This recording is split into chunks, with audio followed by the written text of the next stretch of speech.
दोस्तों, हमारे जो भाई और दोस्त नौकरी करते हैं उन्हें अपने अधिकारों के बारे में पता नहीं होता है, जिसका बहुत ज़्यादा नुकसान उनको होता है। और ख़ासकर जो प्राइवेट कर्मचारी हैं, जो कंपनियों में काम कर रहे हैं, किसी प्राइवेट कंपनी में काम कर रहे हैं, उनके साथ तो उनके अधिकारों के साथ तो खिलवाड़ हो रहा है, सरासर खिलवाड़ हो रहा है। अब ये खिलवाड़ हो क्यों रहा है? क्योंकि उनको अपने अधिकार पता ही नहीं है। कोई अगर प्राइवेट नौकरी करने गया है तो वहाँ जब ज्वाइनिंग कराई जाती है तो उनसे किसी भी प्रकार से एग्रीमेंट साइन करवा लिया जाता है, और अब उनको भी अपना पता नहीं है। जब आदमी को अपना अधिकार पता नहीं है, अपने राइट्स पता नहीं है, तो उसको किसी भी प्रकार से यूज किया जा सकता है। तो कंपनियां इसका फ़ायदा उठाती हैं और कर्मचारियों को गलत तरीके से ट्रीट करती हैं, और उनके जो लाभ हैं, उनके जो अधिकार हैं, उससे उनको वंचित रखती हैं। तो दोस्तों, आज की इस वीडियो में यही बताने वाला हूँ कि किसी भी कर्मचारी के, खासकर प्राइवेट कर्मचारी के अधिकार क्या होते हैं, प्रमुख अधिकार क्या होते हैं, जो कि उसे मिलने ही चाहिए। और वो मिलना उसके जीवन को बेहतर बनाना भी होता है। उसके जीवन में उन सारे अधिकारों का होना आवश्यक भी होता है। उसकी नौकरी भी सुलभ हो जाएगी, उसकी ज़िंदगी भी सुलभ हो जाएगी। तो दोस्तों, आइए वीडियो को शुरू करते हैं। दोस्तों, मेरा नाम ओम प्रकाश सांडिल्य है और आप देखना शुरू कर चुके हैं सांडिल्य स्कूल ऑफ लॉ। दोस्तों, हमारे जो नौकरी करने वाले भाई हैं, उनका पहला अधिकार जो है वह है प्रोविडेंट फंड का अधिकार। दोस्तों, एक संस्था है employ provident fund organisation, EPFO, जो कि जो नौकरी करने वाले लोग हैं इनको प्रोविडेंट फंड प्रोवाइड कराने का काम करती है। अब PF क्या होता है? प्रोविडेंट फंड का शॉर्ट फॉर्म होता है PF। अब PF मिलता कैसे है, किन कंपनियों में मिलता है? तो जिस भी कंपनी में आप काम कर रहे हैं, अगर वहाँ 20 से अधिक कर्मचारी हैं, 20 लोगों से अधिक लोग वहाँ काम करते हैं, तो वहाँ आपको PF मिलने वाला है। और वहाँ PF के लिए रजिस्टर कराना कानूनी रूप से जरूरी होता है उस कंपनी को। अगर 20 से ज़्यादा एम्प्लॉय उसके पास हैं तो उसको रजिस्ट्रेशन कराना ही पड़ेगा PF देने के लिए, यानी वो कराए रहता है, तो आपको PF मिलना चाहिए। अब PF में होता क्या है? PF होता है रिटायरमेंट का एक प्लान होता है, या कोई इमरजेंसी आप नौकरी कर रहे हैं तो आपकी सैलरी अगर खर्च हो जा रही है, कोई इमरजेंसी खर्चा आपके पास आ जाता है, उसके लिए वो पैसा सेव किया जाता है। दोस्तों, वहाँ उसमें ये होता है कि 12% आपकी सैलरी से और 12% कंपनी के नियोक्ता की सैलरी से उसमें आपके फंड में PF में जमा होता रहता है। अब अगर आप PF नहीं लेना चाहते, उसमें ना लेने का भी है, तो शुरुआत में ही आप मना कर सकते हैं कि मैं PF नहीं लूँगा, मेरे पैसे PF में नहीं कटने चाहिए। लेकिन कटवाना चाहिए। सही चीज़ ये है, अगर 12% आप कटवा रहे हैं तो 12% कंपनी से भी आ रहा है, आपका टोटल 24% हो जा रहा है। अब जब दोनों लोगों का जमा होता रहेगा तो उसमें अगर कोई भी इमरजेंसी आपके पास आ जाती है, बीच में नौकरी के समय में कोई भी इमरजेंसी आपको पड़ गई, तो आपको 2 महीने, कम से कम अधिकतम समय 2 महीने के अंदर ही आपका वो फंड आपको मिल जाएगा और आप उससे अपना काम चलवा सकते हैं। यानी 2 महीने से ज़्यादा कंपनी आपको नहीं लेट कर सकती है फंड देने के लिए। 2 महीने के अंदर ही दे देगी, वो 10 दिन में दे दे, 5 दिन में दे दे। अधिकतम सीमा है कि 2 महीने के अंदर आपको फंड मिल जाएगा, इमरजेंसी में आपका काम हो जाएगा। या आप जब रिटायरमेंट लेंगे तब इकट्ठा लेंगे तो उसके लिए भी आपको इकट्ठा पैसा मिल जाएगा। अब इस जो PF है, इसको आप 3 बार ही मात्र निकाल सकते हैं अपनी पूरी जो नौकरी के कार्यकाल में, 3 बार निकाल सकते हैं। अब इमरजेंसी में अगर आप 3 बार निकाल लिए हैं तो लास्ट में नहीं मिलेगा, या 3 बार आप एक भी बार नहीं निकाले हैं तो आपको लास्ट में मिलने वाला है। दोस्तों, दूसरा लाभ जो नौकरी वालों को मिलता है वह है ग्रेजुटी। दोस्तों, the payment of gratuity act 1972 जो कर्मचारी हैं उनको ग्रेजुटी प्रदान करने का प्रावधान करती है। अब ग्रेजुटी प्रदान कैसे होती है? होती क्या है ग्रेजुटी? ग्रेजुटी ये होती है कि जो भी कर्मचारी 5 साल से अधिक सेवा दे चुके हैं उस कंपनी में, उनको लास्ट में जब वो सेवानिवृत्त होंगे, रिटायरमेंट में जाएंगे, तो उन्हें एक मुश्त धनराशि प्रदान की जाती है, उसे ग्रेजुटी कहा जाता है। अब इसमें शर्त यही है, 5 साल से अधिक आप सेवारत अगर हैं तो आप वैधानिक रूप से सेवानिवृत्ति के बाद ग्रेजुटी प्राप्त कर सकते हैं। बस बशर्ते एक ही शर्त पर आपको ग्रेजुटी नहीं मिलेगी, वो यह है कि अगर कानूनी रूप से आपको बर्खास्त किया गया है तब आपको ग्रेजुटी लास्ट में नहीं मिलेगी, नहीं तो अगर आपने का सही से कार्यकाल चला है, आपने सही से नौकरी की है और 5 साल से अधिक आपने नौकरी की है, तो आप ग्रेजुटी पाने के भी वैधानिक अधिकार हैं आपके। आप कानूनी प्रक्रिया से ग्रेजुटी उस कंपनी से ले सकते हैं।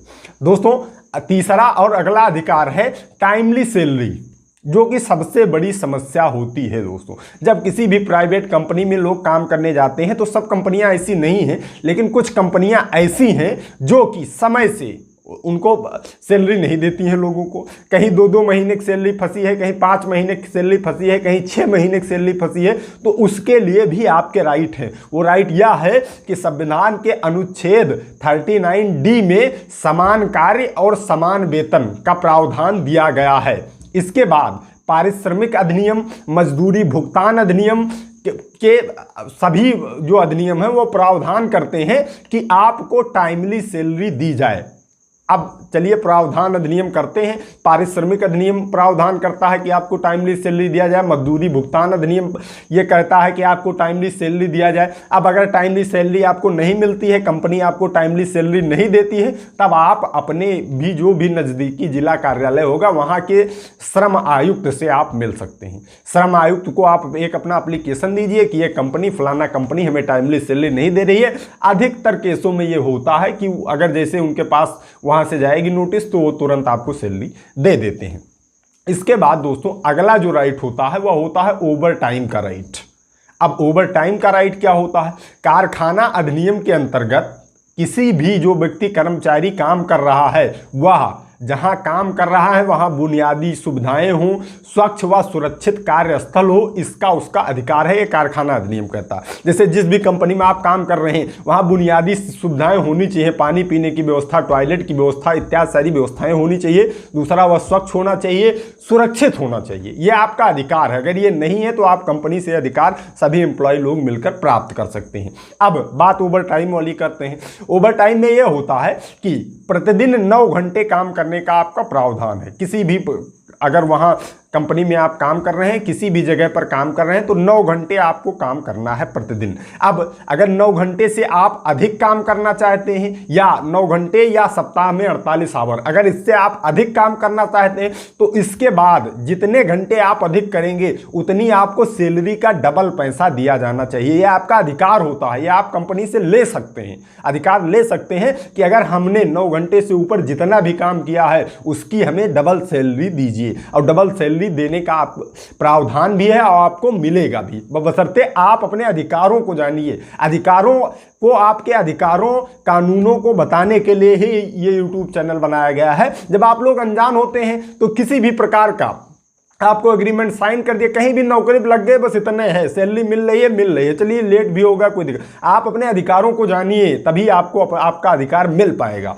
इसके बाद ओवर टाइम में जो काम करने का समय होता है उसमें महिलाओं के लिए है, वह सुबह 6 बजे से शाम 7 बजे तक कार्य कर सकती हैं। इसके बाद कार्य नहीं कर सकती हैं। एक ही शर्त पर कार्य कर सकती हैं। अगर वह ओवर टाइम करना चाहती हैं तो अगर सुरक्षित परिवहन की व्यवस्था है, जैसे उन्हें घर तक छोड़ने के लिए कोई सुरक्षित परिवहन की व्यवस्था कंपनी द्वारा की गई है, तो वह 9:30 बजे तक ओवर टाइम कर सकती हैं। ये महिलाओं का अधिकार होता। इसके बाद चलिए ठीक है, 9 घंटे आप प्रतिदिन काम कर रहे हैं या आप ओवर टाइम कर रहे हैं, आपको या प्रत्येक कर्मचारी को, पुरुष हो या महिला हो, वह 12 घंटे से अधिक काम कोई भी मालिक नहीं करवा सकता है।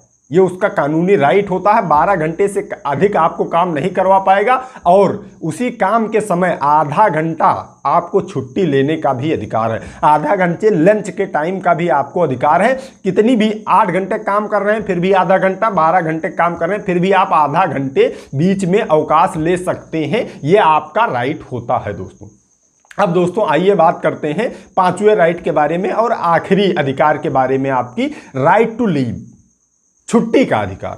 जैसे अगर प्राइवेट कंपनी में आप काम कर रहे हैं तो वहां ये पता होता है कि चलिए प्राइवेट है तो अगर बॉस चाहेंगे तो छुट्टी मिलेगा और बॉस नहीं चाहेंगे तो छुट्टी नहीं मिलेगी। ऐसा नहीं है, आपका अधिकार है, आपका कानूनी अधिकार है। 240 दिन में 240 दिन काम करने में आप 12 दिन की छुट्टी ले सकते हैं। ये आपका अधिकार होता है।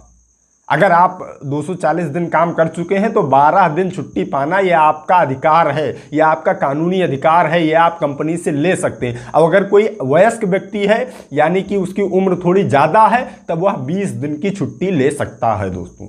इसके बाद अगर कोई इमरजेंसी आपके घर पर होती है, आपके घर पर किसी भी प्रकार की समस्या है, तो आप नोटिस अवधि के दौरान आपात छुट्टी भी ले सकते हैं। यह आपका अधिकार होता है। ये नहीं है कि तेल मसाला बॉस के लगाने के बाद ही आपको छुट्टी मिलेगी अगर प्राइवेट कंपनी में जॉब कर, ऐसा नहीं है। आपका कानूनी अधिकार है, आप छुट्टी ले सकते हैं। और 240 दिन काम किया है तो 12 दिन छुट्टी ले सकते हैं। वयस्क 20 दिन छुट्टी ले सकता है और आपात छुट्टी भी नोटिस की अवधि के दौरान आप ले सकते हैं।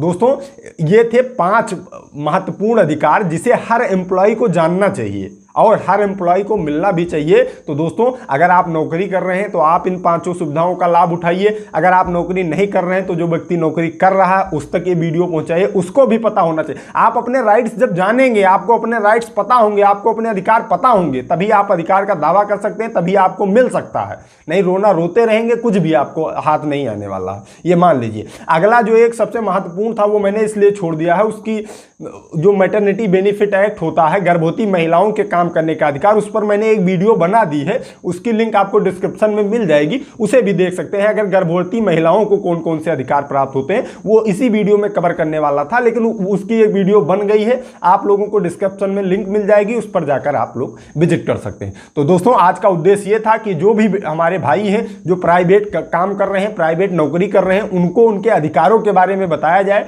मैं उम्मीद करता हूं यह वीडियो आप सभी के लिए हेल्पफुल रहा होगा। तो आज की इस वीडियो में इतना ही, मिलते हैं अगली वीडियो में। तब तक आप सभी लोग अपने स्वास्थ्य का ख्याल रखिए। कानून की जानकारी, अपने अधिकारों की जानकारी इस चैनल के माध्यम से लेते रहिए, मामलों से बच के रहिए। I love you all. जय हिंद, जय भारत।